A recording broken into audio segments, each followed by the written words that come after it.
Welcome to Dark Nightmare. Enjoy the thrills and chills.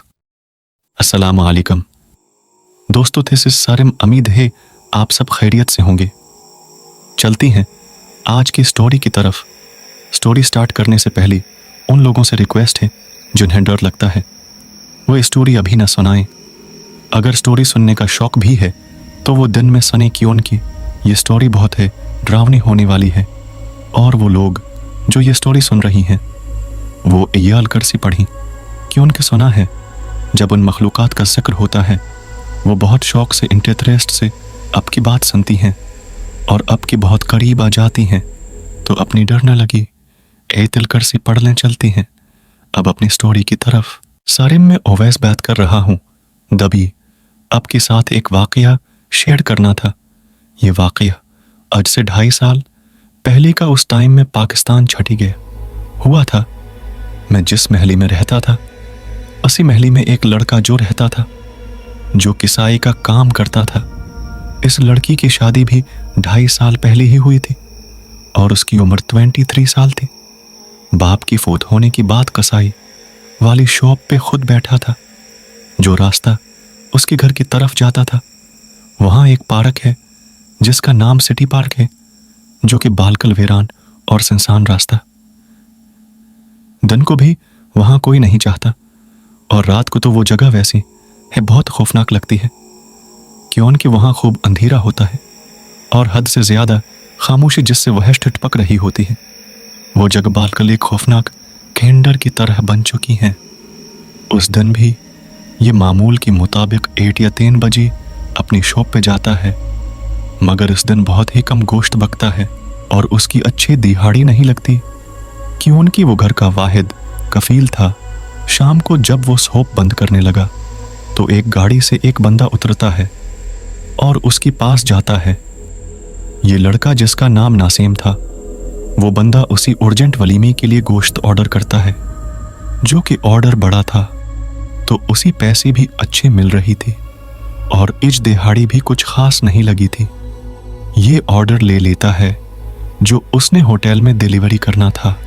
वो बंदा उसी हाफ पेमेंट करके अपना मोबाइल नंबर दी कर होटल का एड्रेस समझा कर चला जाता है, जो कि टाइम कम था और काम ज्यादा, तो वो घर कॉल करके बता देता है कि आज काम थोड़ा ज्यादा है, मुझे अति हुई देर हो जाएगी।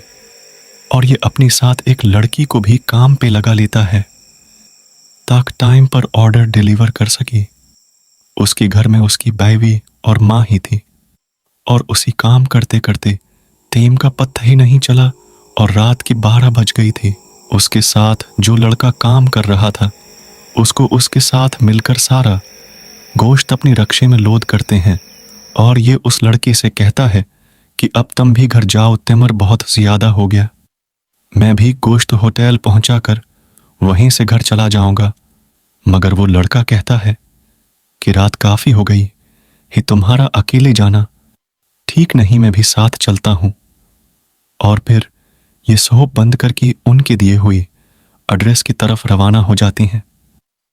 30-40 मिनट के बाद या इस होटल में पहुंचती और एक बंदी को चाल करते कि मैं आपकी बताया हुआ होटल के बाहर खड़ा हूं। तो थोड़ी है देर में वो आ जाती और ये गोश्त को अनलोड करता है अपनी रक्शी से और अपनी बाकी की पेमेंट लेकर घर वापसी के लिए निकलते हैं और वो लड़का उसके साथ ही होता है। बताता चलो कि उसके घर का रास्ता उसी पास से होकर जाता था और वहां एक छोटा कब्रिस्तान में, जो कि काफी पुराना और पुरासरार है। जब ये बाहर वाली रोड पर पहुंचते हैं तो वो बालकल खाली और वीरान था और रोड पर कोई लाइट भी नहीं जल रही थी। अब तकरीबा रात के 2 बज चुकी थी और वो अंधेरी में डूबा हुआ था। खाली और ऐरान रोड और वो खंडर नमा पार्क और वो खामोश और पर इसरार कब्रिस्तान जहां दिन में खौफ आता था, अब इसी रात के 2 बजे वहां से गुजरना था। उसे देख कर है वो खौफजदा हो गया था, क्योंकि इस ऑर्डर पर रात को बहुत अंधेरा होता था।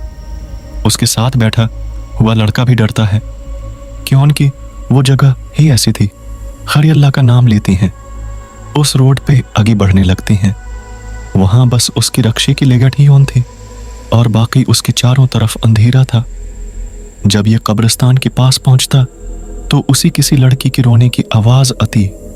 उसी कब्रिस्तान से बहुत ही करीब से उड़ी थी और ये उस आवाज को साफ सुन पा रही थी। और ये रक्षा रोक देता है और साथ बैठी लड़की को कहता है कि यार हमें चल के देखना चाहिए, रात की उस टेम यहाँ कौन रो रहा है। मगर वो उसी मना करता है और कहता ही नहीं, रहने दो, हम चलती हैं यहां से, ये जगह ठीक नहीं है। लेकिन पत्ता नहीं लड़की की रोने की आवाज सुन की अजीब सा रवैया कर रहा था और वहां देखने के लिए बेचैन हो रहा था। जैसा इसने उस पे कोई जादू कर दिया। और ये उस लड़की की बात को सुनकर इग्नोर करके नीचे उतरता और बोलता है कि तू बैठ रक्षी, पे मैं खुद है जाकर देखता हूं। और वो कब्रिस्तान की तरफ चला जाता। वो रोने की आवाज अभी भी आ रही थी, लेकिन दूसरी लड़की को वो आवाज बहुत है अजीब से और कड़ीपी लग रही थी। मगर वसीम पे पता नहीं क्यों जादू किया हुआ था उस आवाज को। और फिर 5 मिनट की बाद वो रोने की आवाज बंद हो जाती और वसीम की जोर से चीखने की आवाज होती है। रक्षी में बैठा वो लड़का भी उसकी चीख सुन के डर जाता और तेजी से कब्रिस्तान की तरफ भागता है। अपनी मोबाइल की तूच उन करके देखता है तो उसकी होश अड़ जाती हैं। वसीम जमीन पर उल्टा पड़ा हुआ था और उसके हाथ पांव अजीब तरह से मड़ी हुई थी। ये सब देखकर वो भी खौफजदा हो जाता और उसी सीधा करता है। इसकी उनखें फूल लाल हो गई थी और ऐसी खली हुई थी जैसी उसने कोई बहुत है खौफनाक चीज देखी और ऐसा लग रहा था जैसी भी बाहर आ जाएंगी। उसी जल्दी से उठाकर रक्षी की तरफ भागता है और उसी रक्षी में डालकर वहां से निकलने ही करता। मगर वो नहीं जानता था कि जो आफत टूटनी थी वो टूट चुकी है, घर जाती है। उसकी हालत बिगड़ गई और रक्षा रोकता है और उसके घर की दरवाजा नॉक करता। अंदर से उसकी वेफे दरवाजा खोलती है और वो उनको कुछ भी बताए बगैर जल्दी से उठा के घर के अंदर ले जाता। वो बहुत ही बर्री तरह से उल्टियां कर रहा था और उसकी हाथ पांव इसी तरह मोड़ी हुई थी। इतने में उसकी वालिदा भी उठ के आ जाती और वो दोनों उसकी ये हालत देखकर डर जाती और उससे पूछते कि उससे क्या हुआ है। और वो सारी बात उन्हें बता देता। वो पास है मस्जिद के कारी साहब को बुलाती जो कि आयतें वगैरह पढ़ती हैं, मगर उसी तो जैसा कोई फर्क है नहीं पड़ रहा था। और जैसी जैसी वो आयतें पढ़ा रही थी वो और ज्यादा भी काबू हो गया था। तो उन्होंने मिलकर उसे चारपाई पे बांधा दिया और उन्होंने कहा, मैं इस पे दम करके जा रहा हूं और सुबह किसी आलम के पास ले जाएंगे। उसी खैर वो रात बड़ी ही मुश्किल से गुजरती है और सुबह वो उसी एक पैर साहब के पास ले जाता। जब वो पढ़ाई करते हैं तो पता चलता है कि उसमें 2 चड़ेल हावी हो गई और वो बहुत खतरनाक है। घर पैर साहब अपनी पढ़ाई करते हैं, दम वगैरह करते हैं, जिसकी वजह से एक चड़ेल तो उसके जिस्म से निकल जाती है, मगर दूसरी चड़ेल उसको छोड़ने के लिए राजी नहीं थी।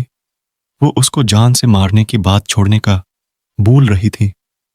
आलम साहब ने अगली जमारात को फिर से लाने का भूला और वो उसे लेकर घर आ गई। घर उतने साथ इसकी हालत और ज्यादा बिगड़ती चली गई और वो एक औरत की बहुत है भारी आवाज में बोलने लगा, तुम लोग कुछ नहीं कर सकती, मैं उसे जान से मार दूंगी। और वो चीज उसी हुआ। मैं उछाल उछाल की बेड पर फीक रही थी, कभी वो अपनी सुर को बाद भी मारने लगता।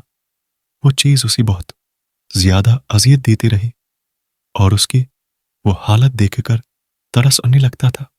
और फिर देखते ही देखते हैं सबके सामने बस चड़ेल ने उसकी पूरी गर्दन मोड़ दी, जिसकी वजह से उसकी मौका पे ही डेथ हो गई। वो घर का एक कफील था जो उस आफत की जिद में आ गया था। अल्लाह उस भाई की दर्जात बुलंद करे, उसकी माँ और बीवी को सब्र अता फरमाए, आमीन। Thanks for joining me on this spooky journey. Don't forget to like, share, and subscribe for more horror content.